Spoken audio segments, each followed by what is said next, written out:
আমরা দাবিটি হলো যে আমরা তো যদিও বিচার বিভাগে চাকরি করি, কিন্তু আমরা সংস্থাপন মন্ত্রণালয়ের আন্ডারে চাকরি করি। তা আমরা সেই সংস্থাপন মন্ত্রণালয় থেকে আমাদের বিচার বিভাগীয় কর্মচারী হিসেবে অন্তর্ভুক্ত হওয়া এবং পে কমিশন গঠন করে আমাদের স্কেল ভিন্ন করা, তারপরে যে সমস্ত ব্লক পোস্টগুলো আছে পোস্টগুলো যাতে যথোপযুক্ত হয়ে মানে ভিন্ন প্রমোশনের ব্যবস্থা করা। আর এই আমাদের দাবি। যে কমিটি আছে তাদের সাথে সিদ্ধান্ত করে আমরা মতামত ব্যক্ত করতে পারবো, তার আগে তো আমরা ব্যক্ত করতে পারিনি। তাদের সাথে সমন্বয় করে আমরা তো এখন এই যে ওই কেন্দ্রীয় কমিটির সিদ্ধান্ত মোতাবেক আমরা এই মানে ওই কর্মবিরতি পালন করছি 2 ঘন্টা।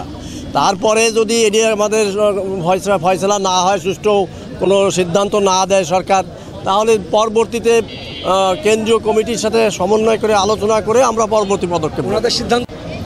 বাংলাদেশ বিচার বিভাগীয় কর্মচারী অ্যাসোসিয়েশন কর্তৃক আজকে আহত সকাল 9:30 থেকে 11:30 পর্যন্ত 2 ঘন্টা ব্যাপী কর্মবিরতি গোপালগঞ্জ বিচার বিভাগীয় কর্মচারী অ্যাসোসিয়েশনের শাখা থেকে আমরা পালন করছি, শান্তিপূর্ণ কর্মসূচি পালন করছি। আমাদের দাবি হলো আমাদেরকে বাংলাদেশ সুপ্রিম কোর্ট সচিবালয় প্রতিষ্ঠা করে আমাদেরকে জুডিশিয়াল কর্মচারী সহায়ক কর্মচারী হিসেবে অন্তর্ভুক্ত করা এবং পাশাপাশি বাংলাদেশে যে জুডিশিয়াল পে কমিশন আছে বর্তমানে বিদ্যমান, 1ম গ্রেড থেকে 6ষ্ঠ গ্রেড থেকে বেতন দেওয়া হচ্ছে।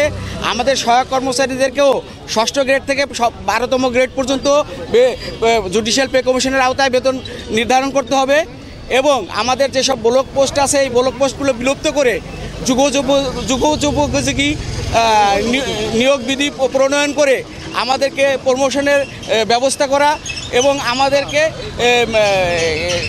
জুডিশিয়াল কর্মচারী হিসেবে অন্তর্ভুক্ত করা এবং প্রমোশনের ব্যবস্থা করা, এটা আমাদের মূল দাবি।